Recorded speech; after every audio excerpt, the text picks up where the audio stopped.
Lieutenant General Robert Harter, the Chief of Army Reserve. My understanding is that Vice Admiral Lacore is unable to testify this morning due to an illness. We obviously hope she recovers quickly. Welcome Rear Admiral Luke Frost, Director, Reserve Warfare, Office of the Chief of Naval Operations, in her absence. Lieutenant General Lonnie Anderson, Commander of the Marine Forces Reserve, and Lieutenant General John Healy, the Chief of Air Force Reserves. Subcommittee is grateful for your service to our nation, and we look forward to hearing your candid testimony. Our discussion today will be oriented toward the President's budget request for fiscal year 2026. The exact details of the request have not been received yet, but the top-line summary released by the Office of Management and Budget gives proponents of robust national defense plenty to be concerned about already. Annual top-line investment in the Department of Defense is a measure of our national will. It sends a message to allies and adversaries alike about the strength of our resolve, and it appears that the message of the coming year is one of weakness. Nobody in this room needs a reminder of how much the department relies on stable and predictable funding to drive the crucial functions of development, acquisitions, and procurement. Nor is anyone here naive to the increasingly coordinated forces that threaten to undermine U.S. interests around the world. But when we talk about the consequences of shortchanging our armed forces, we have to recognize that these effects are often compounding for the Guard and Reserve. And the harder we have to scrape for funding to meet unfunded requirements of the Department of Defense, the harder it'll be to support the growing needs of the Guard and Reserve. Despite playing an increasingly significant operational role, Guard and Reserve units still struggle to access top-of-the-line kit. Despite so often taking the lead in engagement with allies and partner forces, they face persistent hurdles in maintaining adequate infrastructure, equipment, and personnel. The current strategic landscape and operational realities give us no reason to suspect that the demand for highly trained, well-equipped citizen service members is going to diminish anytime soon. Last year, it was the Guardsmen, including Kentuckians, defending Tower 22 from the Iran-backed attack and sustaining casualties in the process. Adding new missions without adequate resourcing can strain Guard units' training calendars. I'll be interested in the witnesses' candid observations on these headwinds impacting readiness. I look forward to discussing them in more detail during our question and answer period. With that, let me turn to Senator Coons. Thank you, Mr. Chairman. Thank you to the witnesses here today. This is the first Defense Appropriations Subcommittee hearing of fiscal year 2026. It is very unusual to hold a budget hearing without a budget. The President's annual budget request is required by law. Understandably, it typically lags in the first year of any new administration, but the Department of Defense, I'm told, is not likely to submit its detailed budget materials until next month, which will make this one of the most delayed budgets ever. Meanwhile, our troops continue to operate under a full-year continuing resolution for the very first time in history. That legislation also cut billions of dollars in defense spending for the first time in recent memory. I should note the Senate was ready to end fiscal year 2025 in December, fiscal year 2025 appropriations in December, The Speaker refused, and the incoming administration did not object to a continuing resolution and its impact on DOD, which we warned about. So my message to my colleagues and the department is this: we need to stop making budget history. I firmly believe the chairman and I can craft a reasonable consensus defense appropriation bill with the help of our subcommittee members to provide what our troops need and deserve. Chairman McConnell and I see eye to eye about the challenges we face from Russia, China, DPRK, and Iran, on the importance of supporting and engaging with our allies around the world, on the need to strengthen innovation, invest in the defense base, and improve munitions production. I also firmly believe that Chair Collins and Vice Chair Murray can reach an agreement to fund the entire government in a responsible way, if others will put aside fringe ideas about unlimited presidential power and radical budget cuts. We have not yet really begun on our full-year budget process, but time is running out. We need accurate information from the department about its needs without OMB standing in your way. And we need a department willing to state publicly that continuing resolutions are harmful and unacceptable. We need a commitment from the executive branch to stop attacking our role and core functions, and a commitment from our colleagues to defend Congress's power of the purse. If we don't all step up to do these things, I fear we risk making more history for which we will not be judged well. I look forward to doing my part. Now to today's hearing on the Guard and Reserves. I'm a strong proponent of the Guard and Reserves. My own Delawareans serving across our state have done excellent work and service. It requires an extra level of commitment to keep one's civilian life and career going, and to be ready and willing to drop all of it at any moment for your nation. For our part, Congress and this subcommittee must ensure each of the components testifying here today are trained, equipped, and ready to answer that call.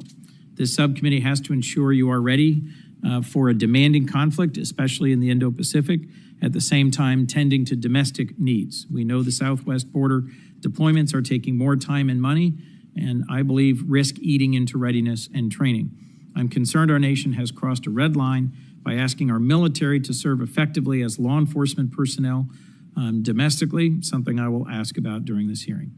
Hurricane and wildfire season is also upon us, and I look forward to hearing from each of the witnesses about how you're balancing the demands, particularly the National Guard.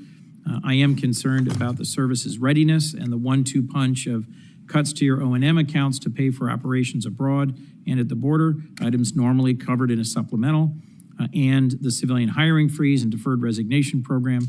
I understand your military technicians have been exempted from the hiring freeze, but OPM's requirement to personally approve every new civilian is creating significant hiring backlogs. I look forward to hearing how you're handling these. Last, about the state partnership program. As you know, General, one of my favorites. I think it is dollar for dollar one of the most effective ways we engage with the world. In closing, our country badly needs the Guard and Reserves to be fully equipped, fully trained, and part of the total force, and I look forward to doing my part to support you in that mission. I thank each of the witnesses for appearing before us, and thank you, Mr. Chairman, for your partnership. I look forward to this hearing. Thank you, Senator Coons. We'll ask each of our witnesses to deliver brief opening statements, and please speak clearly and into the microphone. And we'll try to limit that to 3 minutes. If you can pull that off, you get a promotion. So, General Nordhaus, let's begin with you. Chairman McConnell, Ranking Member Coons, and distinguished members of the subcommittee, thank you for the opportunity to be here today with my senior enlisted advisor, John Raines, to testify on behalf of 433,000 National Guardsmen and their families. The National Guard is combat-ready, cost-effective, experienced, and dual role, both state and federal, like no other force. As a primary combat reserve of the Army and the Air Force, the National Guard delivers unparalleled capacity with strategic depth. We represent 20% of the joint force at 4% of the budget. Since 1636, our unique force has served in every one of our nation's wars. The National Guard's mission triad of homeland warfight and partnerships aligns perfectly with the President's vision of peace through strength and the Secretary of Defense's priorities to restore the warrior ethos, rebuild our military, and reestablish deterrence. In today's complex and dangerous strategic environment, your National Guard has 34,000 Guardsmen globally engaged, serving in every combatant command. We are building elite units with combat power to deter our adversaries and, when called upon, win our nation's wars. We will prioritize our warfighters, champion duty status reform, full-time support, military technician modernization, and improving medical access to build readiness. In the homeland, we operate 15 to 16 aerospace alert sites defending our skies. We are perfectly postured to support the Golden Dome Initiative, leveraging our expertise in air and missile defense and unique capabilities in strategic missile warning and ground-based interceptors. We currently have 6,000 guardsmen securing our southern border. Additionally, our counter-drug program disrupted $13 billion in illegal drugs last year. In disaster response, the National Guard responded to 6 hurricanes and 62,000 wildfires, supporting our communities and saving countless lives. To sustain this ability and investments in foundational readiness accounts such as flying hours, facility sustainment, restoration, modernization, weapon system sustainment, and base operating support are critical to our military. As a warfighting force, the National Guard provides 40% of the Army and 30% of the Air Force operational forces. Our combat readiness was demonstrated on 13 April when our DC National Guard F-16s neutralized enemy drones and missiles in defense of Israel and supported by our Tennessee National Guard's KC-135s. To date, this operation earned 11 Distinguished Flying Crosses. To continue to be interoperable, deployable, and integrated with our joint force, we must recapitalize concurrently with our service, along with those platforms of helicopters, infantry squad vehicles, fighters, tankers, and cyber. Ingria is also a pillar of our modernization and critical to the warfight.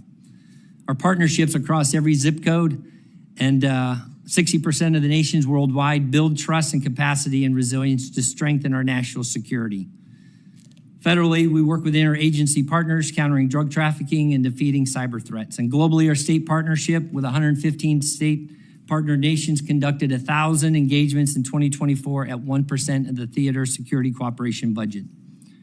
The National Guard is lethal, ready, and postured to secure peace through strength and deliver decisive victory if needed. With your continued support, we will transform at speed, delivering an incredible value to America. Your National Guard is always ready and always there. Thank you, and I look forward to your questions. Thank you, General. General Harter. Chairman McConnell, Ranking Member Kuhn, and distinguished members of the subcommittee. On behalf of the more than 180,000 soldiers and civilians and their family members that make up your Army Reserve, it is an honor for me to be here today, along with my Command Chief, CW5 LaShawn White. Simply put, your Army Reserve exists for one purpose: to deliver combat-ready soldiers at point of need in support of the Army and the nation. First and foremost, I want to thank you for your continued support of our warrior citizens. NGRIA specifically makes a tremendous difference for the Army Reserve as we look to keep pace with modernization efforts. We are thankful for the $131 million appropriated this year. NGRIA drives combat readiness for our formations, and our combat readiness is critical. During a recent mobilization tabletop exercise, Army planners highlighted that 99% of all Army bulk fuel transportation support resides in the Army Reserve. 99%. We are not a strategic formation. We are an operational force by design and necessity. We are the enabling force for the joint fight. To that end, nearly 9,000 Army Reserve soldiers are currently deployed globally across all combatant commands, including over 700 soldiers serving on our southern border. Our challenges have been relatively consistent over the last several years, with our largest problem areas being inadequate manning in our formations, aging facilities that don't support our training requirements, and poor equipment readiness. We are working hard to help ourselves. Regarding manning, we are working with the Army. They recruit for us to increase accessions and hold recruiters to account. We are driving on retention, implementing health and holistic fitness programs across our footprint, and revising processes for more deliberate career management of our part-time TPU population. On the facility side, we are thankful for our military construction and sustainment dollars, but we simply are not resourced to adequately maintain or sustain our aging reserve centers. As a result, we are relooking our stationing model with a focus on investing our precious facility dollars in locations that support recruiting and retention and allow for readiness-producing training.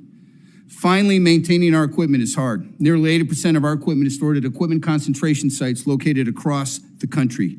These sites are funded to just 50% of our full-time mechanic requirement. To offset this challenge, we've initiated a pilot program to store critical fleets at forward locations in Europe and the Pacific.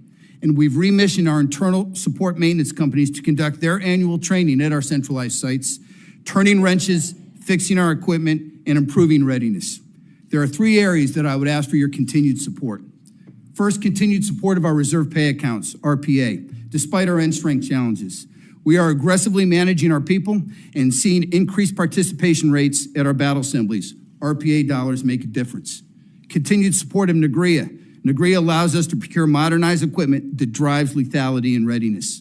Over the past 3 years, we've purchased 2,300 mission command systems, significantly improving our formation's ability to communicate effectively on the battlefield. Finally, we need consistent and predictable funding. Army Reserve soldiers balance civilian careers with military commitments, and continuing resolutions force us to delay, curtail, or cancel training events.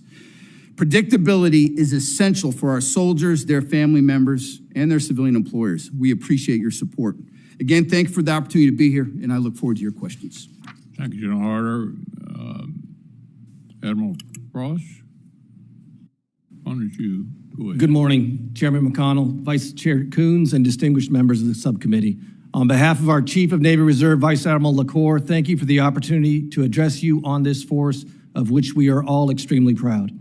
For 110 years, the Navy Reserve has provided strategic depth for the fleet to deter aggression and, when required, prevail in combat. We are globally deployable and operationally relevant, integrating into fleet missions around the world, on the southern border, and filling critical gaps at sea today. With me this morning is Force Master Chief Tracy Hunt, who, in keeping with his title, has been a forceful advocate for Navy Reserve sailors throughout his career. He and his wife, Shyla, will retire in July after 36 years of exceptional service to the Republic. Thank you, Force Hunt. Over the past few months, our Navy Reserve C-130 crews have transported thousands of pounds of ordnance into the Red Sea fight, keeping our ships on station to intercept Houthi missiles, conduct precision strikes, and safeguard global commerce. When the fleet needs logistics, whether to deliver firepower or staying power, the Navy Reserve answers that call. Warfighting readiness is priority 1 for the Navy Reserve. Every drill weekend, annual training, exercise, and training dollar is focused on generating warfighting readiness. In April, the Navy Reserve officially met our authorized end strength for the first time since 2020, a result of exceptional recruiting combined with high retention. Today, 15,000 of our roughly 58,000 reservists are on active duty orders, serving in every AOR around the world. We deliver the Navy's intelligence and expeditionary combat capacity at half of the total force, and our Reserve Logistics Support Wing, flying C-40s and C-130s, operates 24/7, 365 in INDOPACOM, EUCOM, and CENTCOM. The Navy is designed to operate as a distributed maritime force, which demands an agile supply chain, and the Navy Reserve fulfills that demand. As Admiral Lacore has shared with many of you individually, the C-130 Tango Hercules, operated exclusively by our reserve component, is the Navy's only long-range intra-theater organic airlift for oversized cargo. That capability is in high demand from our fleet commanders. Last year, Navy Reserve airlift transported more than 80,000 passengers and 20 million pounds of cargo, sustaining expeditionary and carrier strike groups in every theater, delivering dive and salvage teams, resupplying critical munitions, and providing vital repair parts to keep P-8s on patrol in the high north, to keep F-35s flying in the Pacific, and Aegis destroyers on station in the Red Sea. However, our fleet is aging and lacks the integrated survivability systems to operate in a contested environment. Recapitalizing with the KC-130J remains our #1 equipment priority to ensure we can effectively execute and sustain intra-theater logistics missions in persistent operations today, in 2027, and well beyond. We're grateful for the strong bipartisan alignment on that priority. Finally, NAGRIA is an essential appropriation as well for the Navy Reserve, and we are grateful for these high-impact dollars, but we need more. My requirements greatly exceed the Navy's percentage of NAGRIA, and we would benefit from a more balanced apportionment of NAGRIA because the Pacific fight will undoubtedly stress the maritime services. Chairman McConnell, Vice Chairman Coons, and members of the committee, thank you again for your continued support of your Navy Reserve and our sailors, civilians, families, and employers who execute and enable our mission success. I look forward to your questions. Thank you, Admiral. General Anderson. Good morning. Chairman McConnell, Ranking Member Coons, and distinguished members of the subcommittee. Thank you for the opportunity to testify on behalf of the Commandant of the Marine Corps about your Marine Corps Reserve. I'm honored to be here with my senior enlisted leader, Sergeant Major Edwin Mota, and my Command Master Chief, Mike Mussett, who's going to retire here after 32 years of service. The Marine Corps Reserve is a critical element of the total force, essential to meeting current operational demands while enabling the deliberate modernization of the active component. We serve as a scalable, ready force provider, reinforcing all three Marine Expeditionary Forces. We prioritize battalion-level deployments, but retain the flexibility to deploy smaller, mission-tailored elements to meet our emerging requirements. It has been a busy year since my last testimony. Reserve Marines are increasingly assuming operational missions that give active units the time and space to retrain and modernize. This balance between crisis response and future force design is fundamental to our strategy. Initiatives like the Littoral Craft Companies exemplify how we're integrating new platforms and capabilities into reserve formations while supporting our services' experimentation and innovation. But time is not on our side. From a reservist perspective, the 2027 Davidson window isn't 19 months away. It's 72 drills and 30 days of annual training. That's all the time we have to build and maintain lethality required for the pacing threat. So every repetition counts. Our training must be deliberate. Our investments must be targeted. And our reserve members, already balancing civilian careers and family commitments, must have access to modern platforms and realistic training on day one. Continuing resolutions and budget uncertainty introduce challenges to these opportunities. We thank this committee for continued support through NAGRIA, especially for the Marine Corps Reserve. It's not just a funding line, it's a warfighting requirement. These funds allow us to field and sustain the platforms, communication systems, and equipment that Marines need to train as they fight. NAGRIA enables reserve forces to integrate with active forces by equipping them with modern capabilities at pace. And with a 99% execution rate across recent fiscal years, the Marine Corps Reserve has proven its ability to execute with discipline and speed while maintaining our service's clean audit. The Marine Corps Reserve is not a force in waiting. It's a globally engaged operational force. We're deployed forward and delivering combat-ready Marines to meet today's and tomorrow's security challenges. The Commandant has made clear that fully engaging the Reserve component is one of his top priorities. Reserve Marines bring unmatched depth, resilience, and asymmetric advantage to the fight. And with your continued support, they will remain not only a force in readiness, but a force of consequence. Thank you, and I look forward to your questions. Thank you, General. General Healy. Chairman McConnell, Ranking Member Coons, distinguished members of the subcommittee, on behalf of the 67,000 men and women of the Air Force Reserve and my senior enlisted advisor, Chief Master Sergeant Israel Nunez, it's an honor for me to be here today. The Air Force Reserve embodies warrior ethos through operational capability, strategic depth, and surge capacity across every core mission, both overseas and here at home. With a proven 72-hour response time, we are always ready. Whether it's combat operations, hurricane hunting, or fighting wildfires from the air, we're supporting federal, state, and local agencies ensuring the safety and security of our citizens. From those citizens, we recruit and train from the best our nation has to offer, holding them accountable to uncompromising standards. If properly resourced, citizen airmen are the cost-efficient solution to the Department of the Air Force, providing more Air Force. We operate our installations 28 days a month with just 25% of our force. Compared to our active duty counterparts, we deliver mission-ready airmen for only 30 cents on the dollar. We are efficient, accessible, experienced, and we are lethal. The Flying Hour program is the foundation of our mission readiness and lethality. However, the $145 million O&M mark in the full year CR left us $26 million in the hole. Flying Hour required plan will likely exhaust program funding by early September, putting aircrew proficiency at risk. Our FY26 budget request outlines our Flying Hour requirements, fully trained, agile, combat-ready aircrew. The best operators obviously need the best equipment, so thank you for the $132 million of NAGRIA, but our readiness is still at risk. Disproportionate Air Force Reserve legacy divestment without programmed recapitalization fails to provide equipment parity. By 2030, our CAF portfolio will decrease from a 20-year average of 9% of the total force to just 3%. This represents a 44% loss in operational surge capacity, sidelining the world's most experienced Title X fighter pilots. Concurrent and proportional fielding provides significant return on investment through affiliation and retention, but that is not happening. Modernizing platforms drives the DoD's competitive advantage to deter Chinese aggression. Through strong international relationships underpin deterrence. And in the past year, we've established the Reserve Allies and Partner Program, or RAP, to formalize international partnerships and have conducted 28 bilateral engagements with 19 key partners. We're building partnerships through key leader and mill-to-mill engagements, deliberately planned exercises, and force development. Our allies and partners' interest in Air Force Reserve integrated base defense and a professionalized NCO Corps helps build successful global partnerships and serves as a powerful deterrent. Thank you for the opportunity to appear before you today and your continued support of the Air Force Reserve, our citizen airmen, and their family. I look forward to your questions.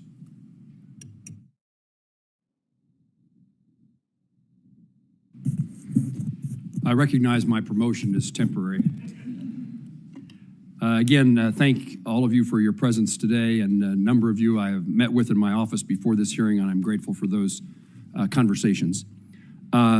General Nordhaus and Lieutenant General Harter, the Army's recently announced Army Transformation Initiative. At what point did the Army integrate your feedback into development of the ATI concerning the Army National Guard and Reserve equities? Sir. Senator Moran, thank you.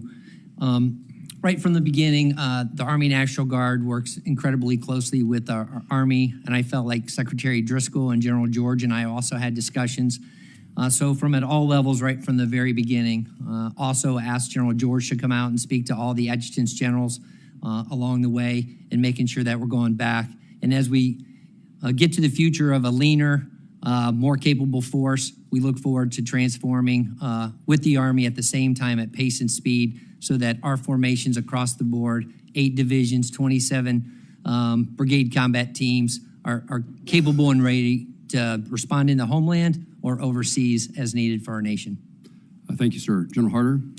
Senator, thank you for that question. We were nested with Big Army on the big ideas from the beginning as the Chief and the Secretary were working through this, and we continue now to work through the details. So our teams are nested with Component 1, and it's transformative, it's collaborative, and we're driving on end state to make the entire Army more lethal. In regard to the future, working on it, continuing to work on it, with the Army no longer procuring gray Eagles, has the Guard been involved in discussions about other capabilities to fill that gap and provide the Army a deep sensing multi-domain capability? Absolutely, Senator Moran. As we look at the Gray Eagles that was appropriated in 2023, those will be stationed in Arizona. And as we look to the future on other divisions receiving UASs, we're working very closely with the Army on what those systems will be in the future to bring that warfight capability to those adversaries where it's hard to get to, it's critical, but we need to have the right platform in the right place to be able to be over the joint force and make sure they can bring that critical information and capability to the warfight. You expect the Guard to be continue to be engaged in that kind of activity? It's not going to go away, it's just going to be a different form? Absolutely, Senator. As we look to the future, the different platforms, we'll have to work with industry, the defense industrial base, and with the Army very closely as we look over in Ukraine and other places in the world. UASs are a significant part, and we have to be able to keep pace and really outpace. And the Air National Guard brings incredible innovation and capability to this space. General Harter, in your best military advice, how will deactivating the 2 reserve ECABs affect reserve capabilities for future missions? And what capability gap does this divestment create? You know, Senator, again, I've told the Chief as we discussed this and the Secretary, the United States Army Reserve exists, as in my opening statement, to support the total Army and the nation. We have a lot of capability in which we are the bulk of that capacity. Aviation is not one of those formations. We do use our aviation. I was just in Norway where our Army Reserve Aviation helicopters were delivering 3rd Brigade, 82nd Airborne Division on an air assault. And so we are and have been nested with our Compa 1 teammates. So will there be an impact? There will be. But we are continuing to work through that with the Army to mitigate. My number one concern right now is taking care of our aviators and their crews. So we have some very seasoned pilots, and so we're looking how can we partner with the Army National Guard, with my teammates in active duty, where they can fly active component aircraft. The key is to maintain, qualifications of our pilots, our aviators, our crew chiefs, and so that's what we're driving on right now. In that regard, a recent RAND study shows that reserve component pilots are more experienced and cost-effective than active duty pilots. The study also recommends that the Air Force reevaluate its bed-down plans for the KC-46A to maintain an efficient balance between active and reserve components. General Nordhaus, best military advice, does the Air Force's current KC-46A basing plan adequately equip the Air Guard fleet to maximize the benefits highlighted in the RAND assessment? Senator Moran, as we look at the critical capability of air refueling, it's needed by all of our combatant commands here in NORTHCOM as well. And then as we look at securing and defending the homeland. As we look at the KC-135s and the Air National Guard, certainly those need to be recapped in the future, and we look forward to working with the Air Force at the concurrent and proportional pace to be able to recapitalize those forces. As you know, MOB 7 will be identified in the 4th quarter of 2025 for that KC-46, and we look forward to that being announced. And then we also look forward to additional KC-46s, MOBs in the future as we work with Air Force on what future transitions look like for our air refueling fleet. My time has expired, but while I have the gavel, I have one more comment. Senator Bozeman, I'll be recognizing you momentarily. I just wanted you, General Nordhaus, to highlight, I have an interest in the state partnership program. Give you the opportunity to highlight the importance of that program. Thank you, Senator Moran. The state partnership program began back in 1993 with 12 nations and 12 states. And today we have 115 partners globally at 1% of the theater security cooperation. I was recently over in the Indo-PACOM theater and met with Timor-Leste. It's the latest democracy with Rhode Island. That partnership's only 3 years old, and it would seem like they're 30 years old in that partnerships. And so these partnerships globally create resiliency, they build partner capacity, and they build trust across the board. Our partners have also went into combat together, and as I look at CTC rotations and as we do training exercises, they continue to do those together. So there's recent ones coming up where we have Colorado and their state partners and other states meeting up with their partners to train together. And so that capacity building around the globe and trust is just priceless. Thank you. Senator Bozeman. Thank you, Mr. Interim Chairman. You're doing a wonderful job. Thank all of you all. I enjoy so much visiting in the office with you all. I appreciate your service. I appreciate all you represent. And most importantly, I always know that after I get done talking with you, I know that you've got the best interest of trying to keep us safe, and so importantly, trying to keep the people that are serving under you safe and secure also. General Nordhaus, this is a question that you're going to hear, I hope, a lot today, and I hope you all comment on it periodically. But we know that operating under a full year CR creates challenges for our military, especially National Guard and Reserves. Can you explain how the fiscal year full year CR has impacted readiness and what the potential impacts of a second consecutive full year CR would be on the National Guard and Reserve components? Senator Bozeman, thank you first off for Congress and the year-long CR added NGRIA funding and state partnership program funding and AGR funding. And so we appreciate even under a CR, funding was added to keep those critical programs going. As we look at CRs, certainly any budget uncertainty creates challenges for the force as you look at what dollars are you going to have to be able to do exercises and training, What equipment are you going to be able to buy, and making sure that you can have our guardsmen ready to go as you go through the year. And so any fiscal challenges or uncertainty there can slow that down. And then as we get into the summer months, you have to, once the money comes in, then you got to accelerate to get that training done. We also have our guardsmen that are going to school and things like that, so it makes it more challenging. But the National Guard, 430,000 strong, always ready, and we're finding ways to mitigate that where we can to make sure that we maximize every dollar that Congress gives us to get after readiness and lethality. Very good. General Nordhaus, we are thankful for everything that the National Guard is doing to support the Joint Force and Arkansas. With the DoD focused on cost savings, the Guard offers a unique, cost-effective alternative to counter rising cost of the active force. Where do you believe the Guard's capabilities are not being fully utilized or overlooked in defense planning? Senator, as we look at the National Guard, there was talked by Senator Moran about a RAND study, which talked about F-16s at 42% more, less costly being used in the National Guard, and 35 or 34% less for KC-135s. So we look forward to partnering with our active duty, both on the Army and the Air, to be able to keep that capability within the service so that when needed, we're ready to go, but also help them with the budget challenges in these critical times. Are there specific areas where the committee should prioritize to ensure the Guard is properly funded to meet both its federal and state responsibilities? Senator Bozeman, as we talked in our meeting, certainly our foundation readiness accounts.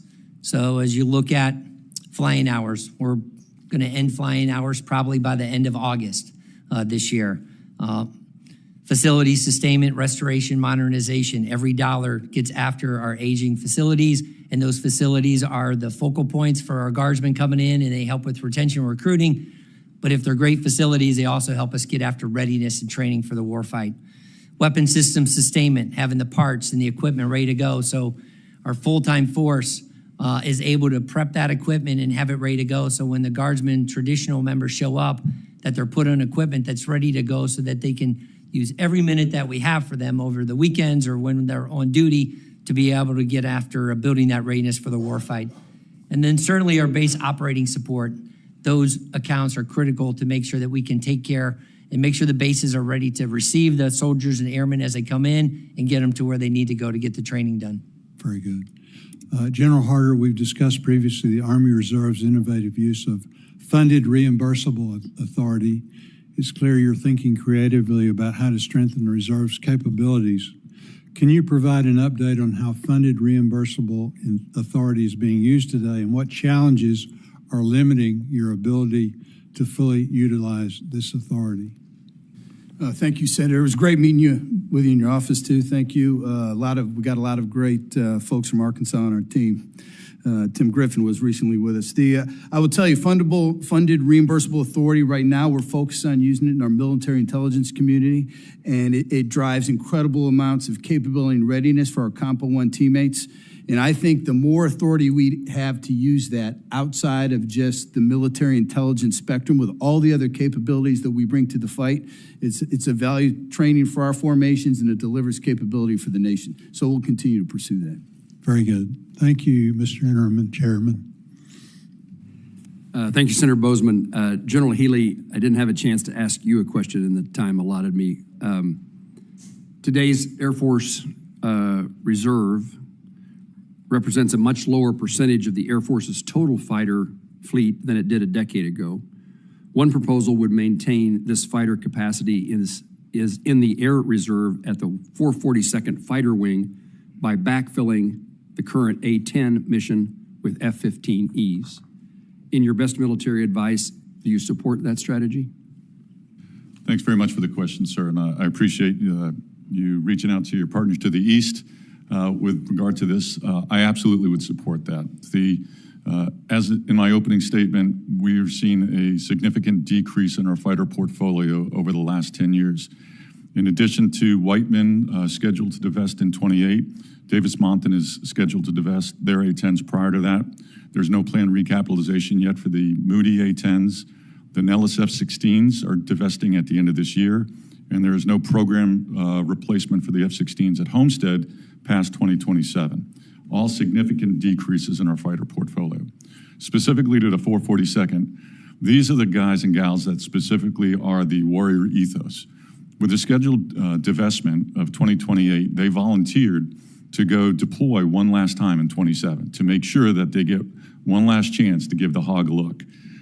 They're a fantastic unit, and they're one of the fun units to go visit as well. With regard to recapitalization, there is no planned recapitalization, but I see the opportunity to provide more Air Force, and the 442nd is an opportunity to provide more Air Force. I provided data supporting the fact that an F-15E 220 engine, we can operate $28 million cheaper a year than the active duty can. We can provide cheap rails for the fight, and that's one of our benefits. An EX squadron, barring procurement, we can operate at $24 million cheaper. An F-16 unit, we can provide at $12 million to $16 million cheaper per year. Each of these opportunities I've provided to my senior leadership and to the programmers for consideration, and my hope is that they'll consider them further to maintain the fighter floor that Congress has put in place and maintain the floor with regard to divesting the F-15Es as well. Thank you for your answer. You can see this is an important issue for me to be advocating for that rival state, Missouri. We do mostly just fight across that state line, but this is a benefit to both states and certainly to the country. So, yes, sir. Thank you. Thank you very much. General Nordhaus, I want to see if you can highlight for me the value of red teams. The 184th Air Wing in Wichita provides red team capabilities across the force. In your best military advice, do you think the current red team force structure is adequate? And if your answer is yes, then I don't need to ask my second question, but I assume the answer might be that it could grow and have a mission. And Senator, I just want to make sure I understand the question. You're talking about your cyber red teams? Yes, sir. Excuse me. Yeah, as we look at this cyber capability in the Air National Guard, it is robust. We have 12 cyber protection teams right now and multiple capabilities across on the Army National Guard side as well. Cyber is a growing area where we look at not only defense, but offensive capability, and the red teaming to be able to come in there and work back and forth is critical. I look forward to working with the Air Force and the Army on cyber across the board as we look into the future, because cyber is critical to the defense of our homeland and our national security, not only across the states as we look at state critical infrastructure and defense critical infrastructure, but we have to make sure all those gaps and seams are closed. Thank you, sir. Senator Bozeman. General Healy, when we last met, you mentioned the Air Force Reserve had recently launched the Reserve Allies Partners Program. Could you share more about that effort and explain how the Air Force's Reserve Program differs from the National Guard State Partnership Program? Thanks, sir, for the question. First, I am envious of the State Partnership Program, and for quite a while we were looking at what could we do as an Air Force Reserve on par with that. We had noticed about 2 years ago that we were doing exercises with the British Royal Air Force Auxiliary doing aerovacs, but they were unplanned. They weren't deliberate exercises to emphasize our interoperability.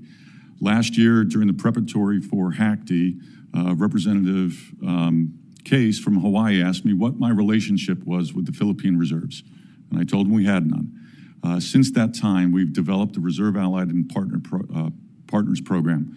We've had tremendous acknowledgement and a tremendous interest. Last year at the Royal International Air Tattoo in London, I had 2 air chiefs from European countries come to me and say, I want to figure out a way to put my airline pilots who have recently retired back in the seat in a time of war. I handed them my business card, and we'll talk it further. There's an overwhelming interest from countries in the Pacific on how do we do integrated defense logistics or leadership, IDLC, a course we run at Youngstown, Ohio, which is an advanced base defense course. There's tremendous interest from the Philippines on our professionalized NCO Corps. Australia wants to do medical exercises, deliberate medical exercises. Canada wants to do CE to CE. So that's essentially how we differ from the state partnership program. We provide, as I put it to the air chiefs when I meet with them, a virtual buffet of choices with regard to the entire Air Force Reserve in our portfolio. And what do they want to draw from that? Where do they want to gain experience understanding from that? We absolutely are looking at the successes that the state partnership program has had, and we're trying to take advantage of those to get up to speed as soon as we can. We've got no budget for it. It's out of hide, but with growth, we'll increase budget as well, sir. So is it appropriate to say which countries you'd like to target? Sir, typically what we're looking at is targeting larger air forces with established reserves.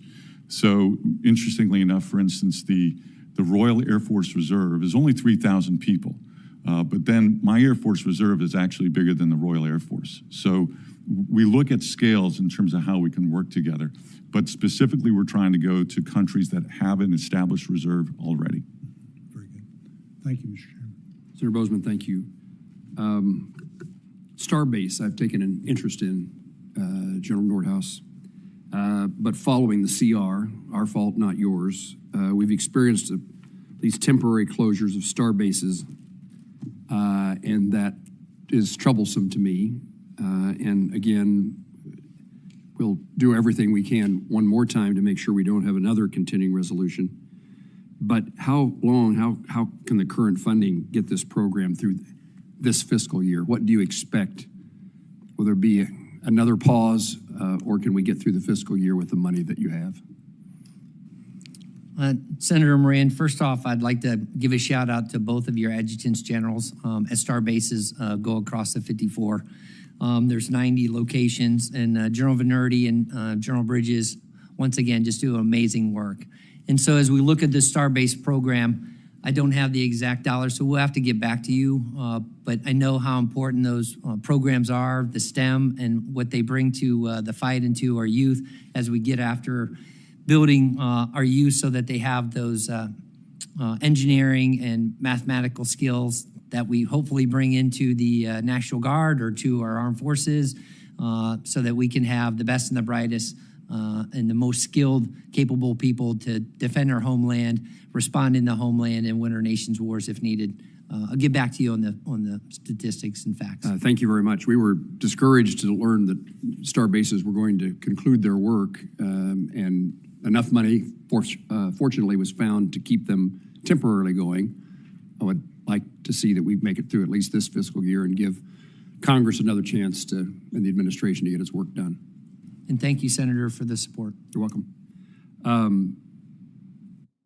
My final question is of the leaders here who have not answered this question, for the record and for our use with our colleagues, what's your experience with the continuing resolution, what the consequences?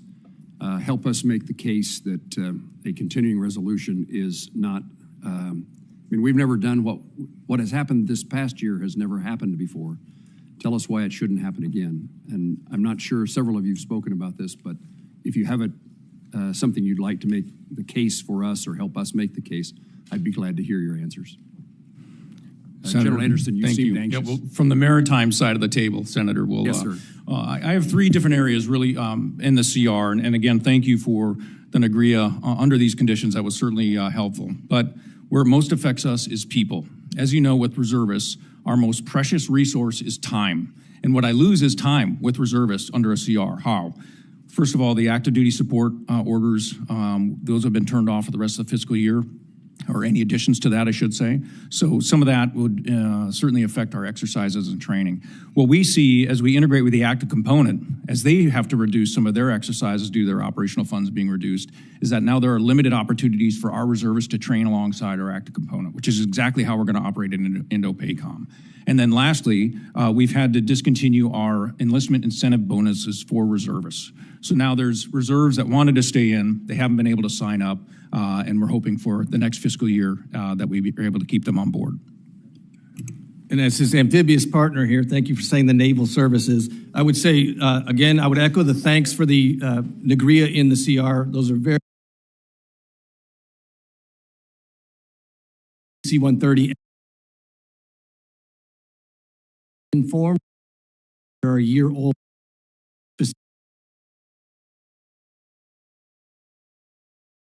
When the committee made count when we were not executing strength, we're in a different situation now. We made end strength in April. We're going to end the fiscal year above authorized end strength, but within controls due to the success of our recruiting effort.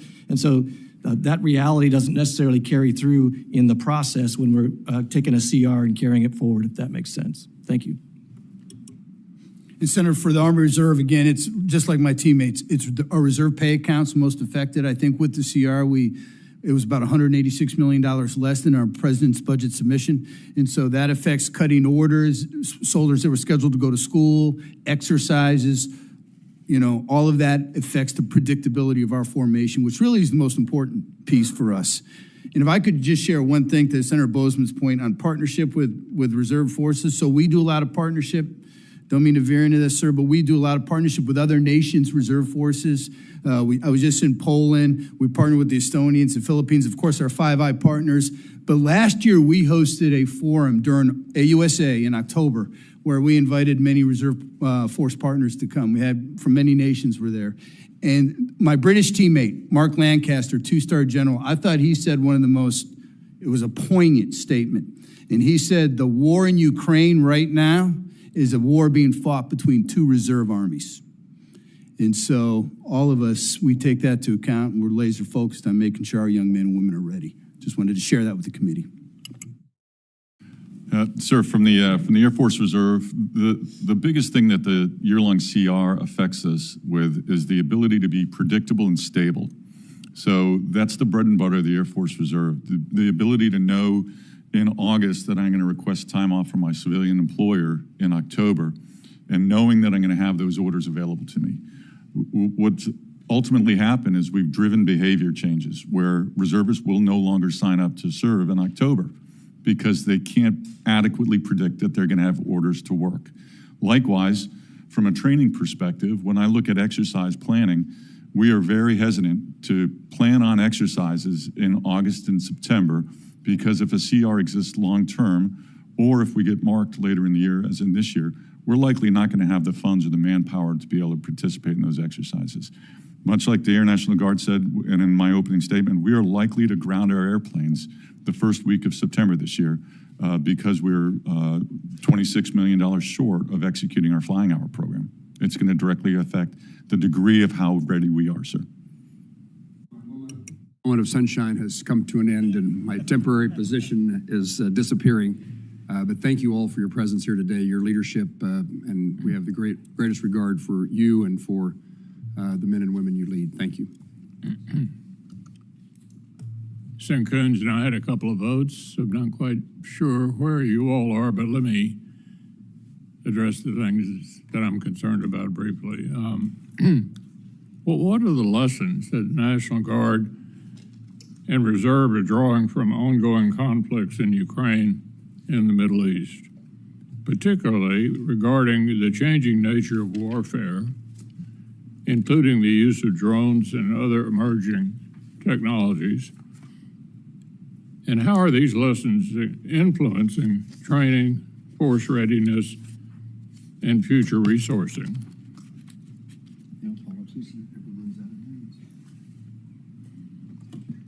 Chairman General Nordhaus here. I'll start for the National Guard. Certainly, as we see the war in Ukraine, the use of drones, being leaner, lethal, more mobile, being able to take formations and maneuver them around and have the capability to take down threats from counter UAS and maintain air superiority in the future is going to be absolutely vital. So we continue to take those lessons learned on the Air National Guard and the Army National Guard side with our services and making sure that we're arm in arm, shoulder to shoulder with them as we modernize our force for the future for warfighting for adversaries under this new changing character of warfare. Senator, for the Army Reserve, we're really nested with Big Army. Obviously, as I said in my opening statement, we have the bulk of logistics and enabling capacity for the United States Army and the Joint Force So when you saw Russia grind to a halt in the opening days of that, it was sustainment. It was their logistics. They had no logistics tail. So we are driving hard on making sure our exercises are integrated with our Compo 1 teammates. Here in June, I'll be doing an exercise at NTC, kind of in support of an active duty formation, one of my brigades will. And the Army is implementing all the lessons learned with drones, ubiquitous sensing, dispersion. The Army units that are surviving at our national training centers, it's back to the basics. It's overhead cover. It's just making sure you disperse. It's reducing your electromagnetic signature. So those lessons are absolutely being pushed into the Army. It's why the chief is driving on transformation and ATI. But General Harter, a little closer to home, I've got, just like my colleagues have probably, significant defense facilities in Kentucky. Fort Knox, for example, is home to the Army Reserve Aviation Command, the headquarters for all aviation assets within the Army Reserve. What specific impacts will the ATI restructuring plans have on Army Reserve Aviation Command at Fort Knox? So, Senator, or Chairman, we are still working through that with the Army on the reducing our 2 ECABs, Expeditionary Combat Aviation Brigades, one of which is headquartered along with the ARAC headquarters at Fort Knox. We're assessing the impact and looking at what rotary aircraft we may retain in the Army Reserve. But I can tell you at Fort Knox, the Army Reserve is investing. In addition to the ARAC, we have a 2-star training command headquarters. I have another 1-star training command headquarters. I have one of my equipment concentration sites. So we are looking to better maximize the training opportunities that Fort Knox provides for the Army Reserve. And I'd be happy to follow up with your team on exactly what the impact is of the aviation restructure. Senator Coons. Thank you, Chairman. Let me start with a question about the state partnership program, if I might, General Nordhaus. You know I've long been an enthusiastic supporter. You mentioned 115 nations around the world. In my view, the proof of concept of the state partnership program is best exemplified by the California National Guard Ukraine partnership that goes back, I think, to 1993. I had the opportunity to visit Ukraine in 2016. Obviously, they were engaged in active combat in the Donbass, but the transformation of the Ukrainian military from a Soviet style to a NATO style, US style, I think was significantly facilitated by that partnership. Do I misunderstand? Am I correct? Senator Coons, I would completely agree with your statement. And we're seeing that across the board where our partnerships, it starts mill to mill, but then goes mill to civ and civ to civ. And so it builds these trust partnerships, it builds partner capacity, and it builds resiliency not only with their nation, but we learn from each of these countries as well. We bring that innovation spirit back to our formations, and it makes us stronger all the way across the board. Are you going to receive funding through this CR, FY25 CR, in time to prepare for summer exercises that are relevant to these particular missions? Senator, I do want to thank Congress. In this year-long CR, we were able to receive funding for state partnership programs, so thank you very much. We are putting it to good use. We are short a little bit, as I have states that are looking in the Indo-PACOM theater to do exercises, and so we're pulling together and trying to mitigate those impacts. State of Washington is working with 2 of their partners to put on an exercise. I think we're going to be able to figure out how to do it, but we look... The growth of the state partnership continues to be robust. This year, we're adding 9. And so as we look to the future, funding of the state partnership to match the slow and steady growth, I think is very critical to that.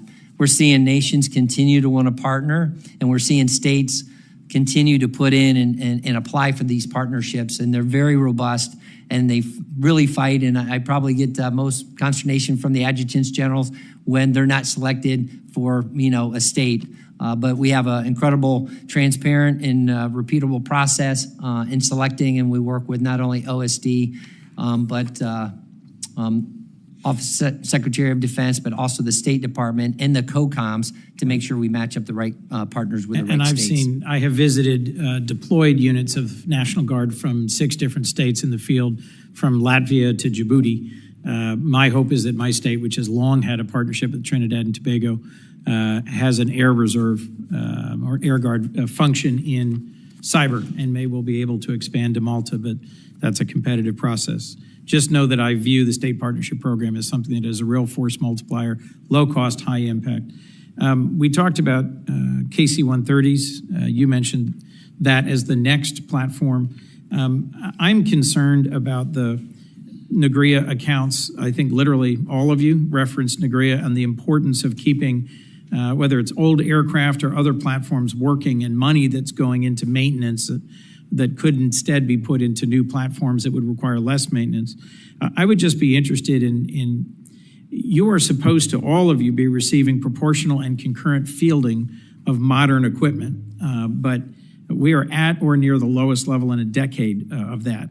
Air Force Reserves, for example, spends nearly 70% of your NGRIA allocation just to keep very old aircraft working, money that could go to modernization because of, again, the 166 in Delaware. I'm very attentive to the C-130J modernization, but I'd be interested in your view about what's the value of modernization upgrades for C-130Js?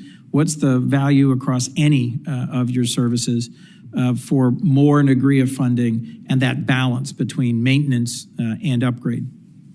I'll start with General Nordhaus and then move to Lieutenant General Harter and then move to Lieutenant General Healy, if we might. I could see interest. Thanks, Senator Coons.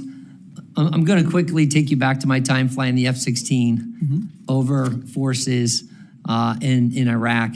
And so I'm over the top, and without NGRIA, I wouldn't have a lightning pod that I could have used to save lives on the ground. I wouldn't have had the engine in the jet to give me the thrust capable to meet and defeat threats. As we look every year, whether it's in the MAF community or in the CAF community, those forces make us not only modernize those equipments, but they make us combat interoperable and capable to be part of the joint force, whether it's here in the homeland to be able to do our homeland defense missions with AESA radars on our F-16s that enables us to have the capabilities we need for the NORTHCOM mission, or to be able to have jamming pods that are needed to fight up at the next level for adversaries that we might face. General Harter? Yes, Senator, NGRIA is absolutely essential. We receive less than 1% of the Army's procurement budget. And so our fleets are aging. I talked about the percentage of fuel and logistics support that's in the United States Army Reserve. And so we do use NGRIA to procure exactly those systems. We have been focused more on communication and network and survivability in that spectrum on the battlefield to try to encourage my Army teammates to help us with the cascading effect of that critical equipment. But NGRIA is essential to plugging that modernization gap. Thank you, General. General Healy?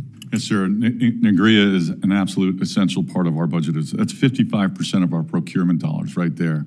We use it much like General Nordhaus said. Our F-16s at the 482nd down at Homestead, the oldest F-16s in the inventory right now, but they have an AESA radars in each one of them. They've got EW pods, and I equate it to we might be bringing a knife to a gunfight, but it's a really good knife. So we use it for modernization on that end. Meanwhile, as you mentioned, the majority of our fleet, 88% of our fleet is over 39 years old. So it's everything we can do to keep them involved in the fight through secure comms, ensuring that they know what their surroundings are when they go into the Pacific, making sure they have infrared radar detection systems up armored and so forth, make them more survivable as well.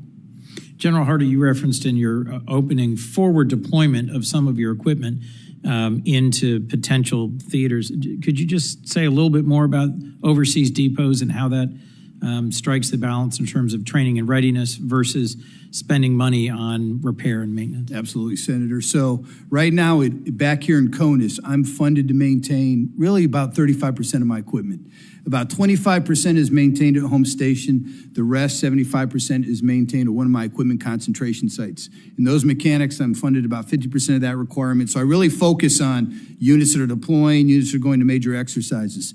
So we thought, why not? Let's start positioning some of those critical fleets forward. We, the Army Reserve, are maintaining that. We're coordinating with Army Materiel Command. I have one-star commands in both Europe and Pacific theaters. So right now we have maintenance company on the ground in Europe. We're looking to put one of my bulk petroleum transportation companies there, as well as an ordnance and ammo company, and we're looking to do the same thing in the Pacific. Posture the fleets forward. The Army Reserve we're the ones with the equipment that's going to be called upon. Let's close the gap on time and distance. Should something bad happen, let's have it in theater. We'll maintain it, and we're going to continue to work that pilot, Senator. So if I hear you right, the tyranny of distance means better to move the really heavy, big stuff long way first, and then have the people follow it, rather than have the people and the very heavy stuff here and not be able to move it and not be relevant if things evolve. Exactly right. Plus, we can focus on maintaining it over there.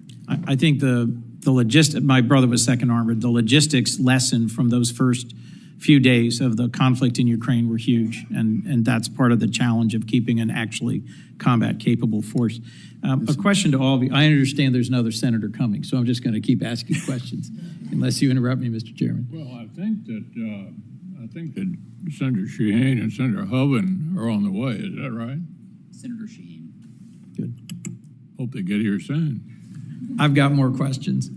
On readiness, because of the CR, the continuing resolution, the department didn't make a request to pay for the southwest border or overseas operations. And both of these would normally be done in a supplemental. The way the department chose to implement the CR takes billions out of the base budgets to pay for these other deployments and missions. I'd be interested in hearing from each of you how you've been impacted by the CR generally and the trade-offs you have to make, training, maintenance, how the hiring freeze and the DRP has impacted your workforce. And I have a particular question about the MilTech shortfall. If anyone wants to speak to the OPM process and how it's working to literally have to have approved one at a time your MilTechs, I'm very concerned about how that's impacting readiness. I'll start from General Healy, who seemed quite excited about the MilTech point. To get to that point first, sir. So we currently, as I mentioned in my opening statement, 28 days of the month, our full-time force is 25%, and that's what mans our bases to keep the lights on. They're also the instructors, the evaluators. They're the ones who train and get ready our part-time force. Through normal movement, they are scheduled to move around the country into new positions, a PCS, a permanent change of station. Part of that is considered a new hire. So they apply for the job and they go. Of the 440 people that were caught in this, dual status technicians during the hiring freeze, they were considered civilians, can't move, can't hire them into the new positions, even though they were existing dual status technicians already. On April 2nd, it was identified as a major impasse to us, and they were universally exempted from DRP. Since then, of the 440, we've gotten 21 through OPM and into USA Jobs. And the direct effect on readiness is, as I stated, these are the instructors, the evaluators, the people that teach our traditional reservists how to get ready for their future deployments. So we will see an impact in the beginning of 27 or 26-1, or the first half of 26, and the second half of 26 with the readiness state of our deployers going out the door, sir. As you well know, I suspect Dover Air Force Base has both active duty and a reserve component. They're absolutely critical to mission readiness out of Dover. I would benefit from some direct input to me, if possible, in response to my questions about how this OPM choke point is impacting Dover and impacting your units elsewhere, so that I could be constructive in offering some input to OPM and DoD broadly about how this is impacting training readiness deployments. I'll take that for the record, sir. I'll get back. Thank you. Anyone else want to speak up about the MilTech challenge, or more broadly, training readiness, and in particular, the DRP? Yes, Senator. So I'll engage the DRP, just an anecdotal point, but I bet all my teammates have the exact same challenge. And it relates to your question and comment about the hiring freeze. So, for example, at one of my formations forward in Europe, I had an office, a finance office that supports a bunch of Army soldiers. For context, the Army Reserve has about 11,000 civilians, 7,000 military technicians, 4,000 Department of the Army civilians. The finance office had 4 people in it, 3 civilians and a military. All 3 civilians took the DRP. So now I've got 1 soldier there trying to support what's going on. Then you have the hiring freeze, and you're trying to work through the authorities to backfill those positions. John laid it out well. As far as the continuing resolution. The challenge for the Army Reserve is when you have you're funded last year's dollars. It's orders. It's cutting those orders for soldiers. We've curtailed exercises that we're doing this year. Schools get impacted. And right now we're trying to figure out how to make sure we can pay all our soldiers for their statutory battle assemblies in September. So we're churning through that. We're looking for, programming authorities through the Army. But it creates a lot of turbulence, and predictability is the most important thing for an Army Reserve soldier. Senator Coons, thanks for the question. As was discussed by my teammates here, our military technicians are the lifeblood, those full-timers that are prepping everything, getting everything ready to go, whether it's on a flight line or facilities, to be able to get the equipment ready. And so anytime there's any pause or disruption in the hiring, it's going to impact readiness. So we've worked incredibly hard through the department to open that up and get that moving as fast as we can. We have had some success, but it does impact our readiness and lethality. And so we look forward to getting that back to full speed for hiring. And then on the CR, certainly consistent funding as we think about planning and exercising into the future and into the summer months, having the dollars early so that we can plan and predict where we're going to go, where we're going to exercise. And that includes the exercise we do with our state partners across the board. I'm going to ask you a last question, General Nordhaus, if I might, while Senator Shaheen settles in. I recently read DHS is requesting 20,000 guardsmen for interior immigration enforcement. It seems clear to me that it's important that there not be any crossing of the line between the Guard's role and domestic law enforcement. The Guard does not train for domestic law enforcement, is that correct? We have military police, security police, and we have over the years trained for in support of law enforcement if we get called to do the mission set. How are you going to ensure that guardsmen deployed understand the legal environment they're operating in and the restrictions that may impose on their conduct? Senator, if you look at Presidential Inauguration 60 or 59, anytime our folks get called up to a mission to support, those are all things that we go through. What are the rules for the use of force? What's the legalities, law? What mission sets are they going to be on? What equipment do they need to be able to do the mission set? So we're very focused through the adjutants generals to make sure that they have the training and they're being put on missions that they can support and do following the Constitution, the law, and any policy or guidance that's laid out to them. Thank you, General. Senator. Okay, Senator Jane, I think you're the last one coming. Well, thank you, Chair McConnell and Ranking Member Coons, and thank you for continuing the questioning so I could get here. Good morning. Thank you to all of our people testifying this morning.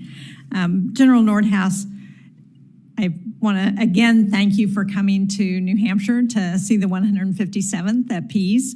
As you know, they do an excellent job. And one of the things that we discussed on that trip and on other occasions has been the ongoing logistic composite model, the LCOM study of Pease and other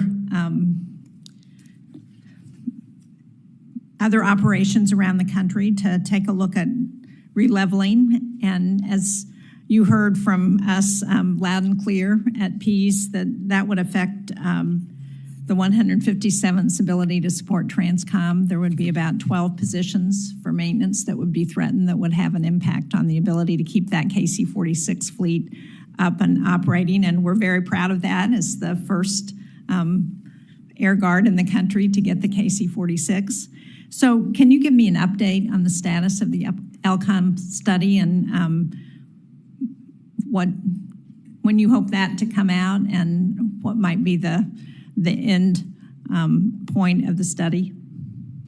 Senator Shaheen, thank you very much, and thank you for allowing me to visit the state. And as you said, the 157th is an amazing unit, and they are really breaking new ground with their innovation in the way that Guardsmen do, taking their civilian skills to come in and take that platform, not only as a refueler, but as a C2 node for global capabilities. It was also great to see the incredible passion that the airmen up at the 157th have about this mission set. I did talk to General Pirak just yesterday, making sure that we continue looking at the LCOM and the update. What I received was that the Air National Guard has extended the temporaries all the way out through the end of fiscal year FY26. As they do this study, that the site visits have been completed, now they're in the hard part of doing all the analysis. I think that's going to take a couple months as they get through that and work through it. But we know that we're focused on getting to the right outcomes there. General Pierak said once that comes, he'll make sure I get an outbrief from it, and then we'll come brief your team, ma'am. Well, thank you. I really appreciate that. And it goes without saying that any information that you need from the 157th and New Hampshire, we are ready to provide whatever you need. And ma'am, I will highlight that your team also has a few folks on ADOS orders doing the test with our Air National Guard, Air Force Reserve Test Center, and that's adding to the test capability of what the KC-46 does that will benefit the entire platform and fleet into the future. Well, thank you. That's nice to hear. One of the other issues that we have discussed is that the National Guard has dealt differently with sexual assault than the uniform or the regular military. And I know that a number of us who have served on the Armed Services Committee thought that when we were passing some of the changes to address sexual assault in the military, that also affected the Guard. And what we've learned is that it hasn't provided the same kind of changes in the Guard that we thought it had provided for everyone. So, as I understand, sexual assault response coordinators and victim advocates are supposed to cover gaps in victim support due to the lack of full-time resources, and that the Army National Guard brigades are required to be assigned a full-time SARC and SAPR VA, but no additional full-time positions or resources have been assigned to New Hampshire's Army National Guard. Sadly, we have had some allegations of sexual assault in the Guard. They have been investigated. But can you tell me, is the National Guard Bureau planning to send additional full-time resources to states to fulfill the regulatory requirements and to address the elimination of some of these positions? First, Senator, thank you very much. The National Guard has zero tolerance. They know that from me all the way down through both of our directors and the adjutants generals. And so we take this very serious, that everybody will be treated with dignity and respect, and our service members that are war fighters, that they need to prep and be ready to go, and we got to take care of them. The Independent Review Commission had some due outs from that, and we have 70% of those complete. We'll have the rest of those complete by the end of the FY. Our prevention workforce is 85% filled out across the National Guard. We look forward to continuing that and get to 100% as soon as possible. And as you know, we also have the Office of Complex Investigations, and our progress in there has been really good to make sure our cases aren't going on. They're under 150 days. We've really made significant progress in that and making sure that we're focused on taking care of our service members. I will take a look across the board and make sure that every resource that we can get out to take care of this and make sure that we have zero tolerance and we eliminate sexual assault from our National Guard. I'll take that and do everything I can. Well, thank you. I really appreciate that. And I know that I'm sure this committee and the Senate Armed Services Committee stand ready to be helpful in any way that we can. If there are any additional authorizations or if there are particular resources that you need from us, I hope you will share that with us. Thank you, Senator. Thank you. Thank you all.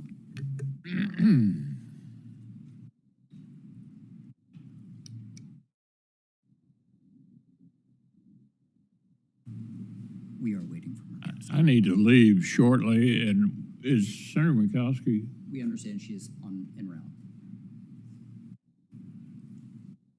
Looks like we have one more senator heading this way. Let me just say, when Senator Mikowski finishes, if there are no further questions, senators have 1 week to submit additional questions for the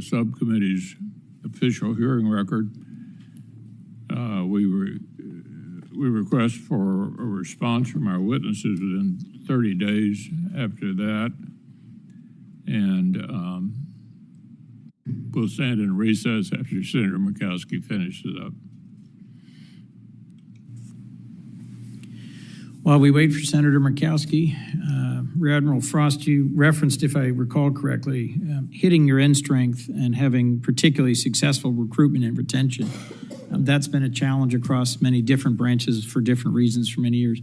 Why have you seen particularly successful recruitment and retention? I appreciate the question.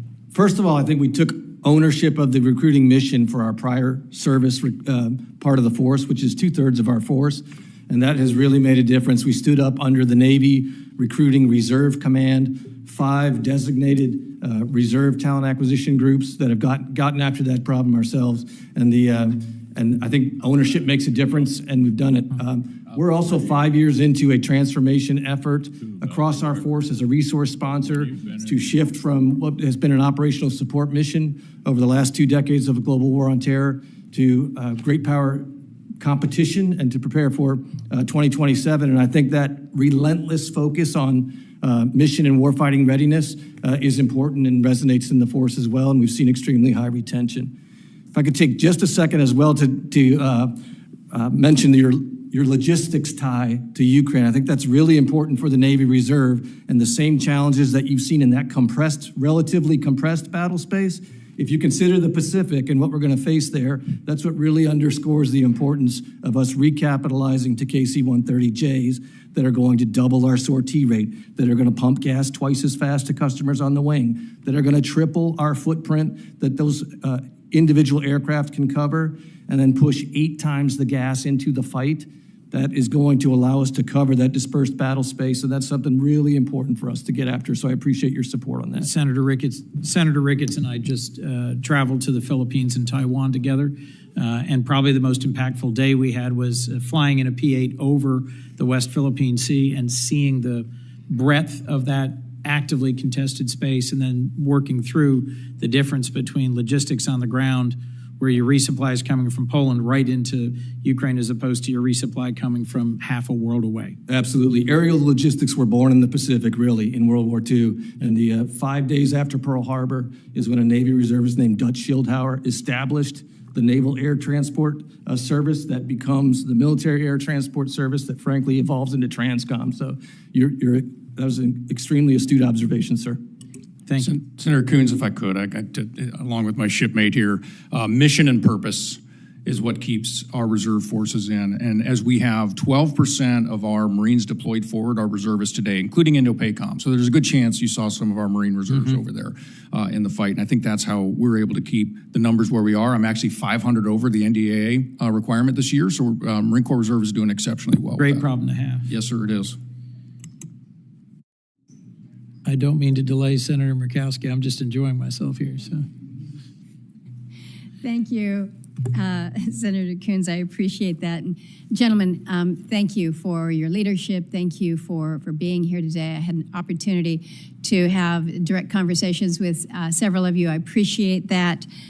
We are forever grateful for the leadership that you provide. Certainly the Reserve and the Guard forces are so very important to the security of our country.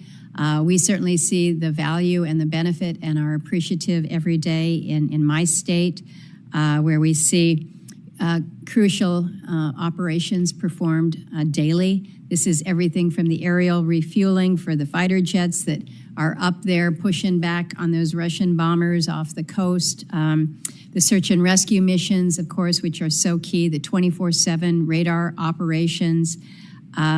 We see the value every day. So I'm just very grateful and thankful for that. General Nordhaus, let me begin with you. We had a chance to talk about the program element code leveling and where we were last year on this, recognizing that we were able to increase AGR positions across the Air Guard in the FY25 NDAA. We funded those new billets that we provided to the DoD after we passed the CR, so we're good there. The general question to you is, does the increased AGR positions, do they help alleviate the manpower challenges that you're facing? Senator Murkowski, first off, thank you very much for our office call, and I really enjoyed in visiting Alaska and our guardsmen up there at Fort Greely and Eielson just 2 to 3 weeks ago to see what they're doing with ballistic missile defense and, as you said, refueling fighters and aircraft that are pushing back on the adversaries. So amazing job. Thank you very much for the AGRs and the NDA 25 that helps get after a large portion of requirements that we have on not only operational, but the training piece. Every AGR that we have gets after building training and readiness for our guardsmen, for the warfight, and for the homeland response that you see. So we appreciate that, but as always, every AGR that you give us is a big bang for the buck and increases not only that person's readiness for warfighting, but units of readiness across the board because they are the guardsman or service member that is working through the month to make sure the equipment and the facilities and the training plans and the exercise is set to go so that when our guardsmen show up, they can get right after the training needed to be able to be ready for the warfight. Well, we want to make sure that the numbers are where you need them. Yes, ma'am. And know that we're committed to that. I wanted to ask you another question, and this relates to the effort, the legislative proposal that would compel our guardsmen to transfer into the active duty Space Force. This was a proposal that was largely adopted last year during the NDAA. Air Force has argued that establishing a Space National Guard doesn't make any sense. I respectfully disagree with that.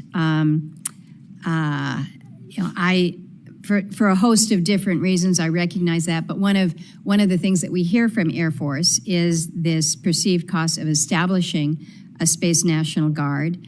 When we talk to the National Guard Bureau, they estimate that standing up 14 units across 7 states only costs $250,000. Now, it's a pretty modest investment, but then when you look to the potential loss of expertise, if you have guardsmen that choose to move on rather than be forcibly transferred, I think you have to factor that in. Rebuilding capability is significant. We're told, and this is a recent survey, March survey by the National Guard Association reinforces that only 8% of Air National Guardsmen currently serving in space missions expressed any interest in transferring to the active duty Space Force. So you mentioned that you were up in Greeley. I'm going to have an opportunity to be out there next week. I'm hoping to get out to Clear pretty soon as well. But this is an issue that I'm hearing folks talk about up north. And so can you share with me your perspective on a Space National Guard and the cost benefits of moving Air Guardsmen to space? Thank you, Senator, for the question. I was a previous AF Space Commander for SpaceCom in my previous role, so I intrinsically know the space demand and understand it's not a benign environment. Also, as a channel of communication from the adjutants generals and from the governors, they are support of maintaining their space mission. The National Guard has been conducting the space mission for over 30 years, as you know, with the 14 units from ballistic missile defense to space warning, space control, and we have 60% of the electronic warfare. And looking into the future, I'm excited for the National Guard, and I think we're perfectly postured to support the Golden Dome Initiative as we already do the Homeland Defense mission on multiple things, and I look forward to working with General Gutlein. We are currently executing the congressional mandate to transfer the space units, and we are focused to ensure that there is no loss of mission capability while we're taking care of our space professionals. I do look forward to working with the new secretary under his vision for space as we go into the future. I did talk to General Pirak yesterday and got the same figure, which is about $250,000, which would be really changing some name tapes and heraldry to keep the space mission in the National Guard. Well, it just seems to me that There are ways that we can do this, and some ways that are going to be more complicated and perhaps more expensive, and we're able to keep good people where they want to be, or we can make it more challenging. Last question, and this is directed to you, General Harter. We were able to talk about the National Guard and Reserve Equipment Appropriations account. I made the observation that sometimes when you are not actually able to be your own advocate for your own budget, that sometimes it might feel like there is a shortfall, or perhaps you are second in line, maybe even beyond second in line. And I get that, and I want to make sure that that you have the resources, the modernization effort that others have, that you're not kind of left behind here. We expect you to be able to be ready to deploy right alongside our active duty forces. So given what you have detailed to me about the increasing demands on the Army Reserves, can you share the prioritization that you think has to happen when it comes to the modernization efforts as we're considering our FY26 approach? No, thank you, Senator. It was great to see you yesterday. Talk a little bit about Alaska, but it is your Army Reserve again delivers 70 to 80, sometimes 90% of the logistics, sustainment, enabling capacity, not only for the Army, but for the total joint force. We currently have 1% of the procurement budget. So the NGRIA dollars that are allocated are absolutely critical. We continue to prioritize our equipment fielding, especially engineer equipment, logistics equipment, tankers. We prioritize that through the Army. We work with the Army on getting a bigger piece of their modernization effort. It's all about risk to the total force. I'm not delivering fuel to myself. I'm not purifying water for the Army Reserve. That's not why I exist. And so, again, we will continue to advocate for more NGRIA, and we will continue to appreciate your support as we continue to try to modernize and keep pace with the total force. Yeah. Well, Mr. Chairman, we focus so much on those that we're actually able to see that are out there executing the mission, and we forget that jet doesn't get up in the air without the fuel. And how does the fuel get there? It's kind of like, how do the lights turn on around here, right? We forget about all that. We cannot forget about that. We have to make sure that when we're talking about our budgets, we make sure that it's executed fully throughout the line here. Thank you so much. I have overextended my time, and I know our panelists have been here for a period, and just, again, appreciate the leadership and the opportunity to raise some issues. Thank you. Thank you, Senator Murkowski. Thank you to all of our witnesses. Thank you for your service, and appreciate your testimony today. And with that, this hearing is adjourned.